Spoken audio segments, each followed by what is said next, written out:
Hi friends, welcome to ஷைக்கனிஷ் media. இன்றைக்கி நம்ம சேனலில் என்ன பார்க்க போகிறோன்னா, அவரைக்காய் உணவில் சேர்த்து நம்ம சாப்பிடுவதால் ஏற்படும் நன்மைகள் என்ன தான் பார்க்க போகிறோம். அவரைக்காயின் பயன்கள் என்ன நம்ம பார்க்கலாம். அவரைக்காய் நம்ம சாப்பிடுவதால் பொட்டாசியம் சத்து அதிகமாக இருப்பதால் இதய நோய்களில் இருந்து நம்மை பாதுகாக்கிறது. கண் நரம்புகள் குளிர்ச்சியடைய மங்கிய பார்வையும் தெளிவாக்கக்கூடிய தன்மை அவரைக்காய்க்கு இருக்குது. நம்ம தினமும் உணவில் எடுத்துகிட்டே வரும்போது நமக்கு அதோட பயன் கிடைக்குங்க.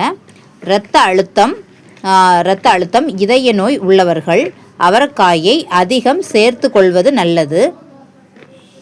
அவரைக்காயில் கால்சியம் சத்து அதிகமாக இருப்பதால் பற்கள் எலும்புகள் உறுதியாகும். உடலில் உள்ள சோர்வை நீக்கி புத்துணர்ச்சியுடன் செயல்பட உதவும். அவரைக்காய் உணவை விரைவில் செரிக்க செய்யும் ஆற்றல் கொண்டது. அவரைக்காயில் நார்ச்சத்து மற்றும் கால்சியம் எலும்புகளுடன் உறுதியளிக்க கூடியது. உடலில் இருக்கக்கூடிய கெட்ட கொழுப்புகளை கரைக்க உதவுகிறது. மன அழுத்தத்தை போக்கி நிம்மதியான மன நிலைமையை கொடுக்கறதுக்கும் இந்த அவரைக்காயில் ரெகுலராக நம்ம எடுக்கும்போது நமக்கு இவ்வளவு சத்துக்கள் நிறைந்த அவரைக்காயை நம்ம வாரத்தில் பசங்களுக்கு ஒருக்கியாது நம்ம ஒவ்வொரு வாரத்தில் 7 நாள் 7 காய்கறி நம்ம மாற்றி எடுக்கும்போது வாரத்தில் ஒரு நாள் அது அவரைக்காய் பொரியல் வச்சு நம்ம பசங்களுக்கு கண்டிப்பாக கொடுக்கணும். இந்த வீடியோ உங்களுக்கு ரொம்ப பிடிச்சிருக்கும். எனக்கு பிடிச்சிருந்தா சப்ஸ்கிரைப் பண்ணுங்கள்.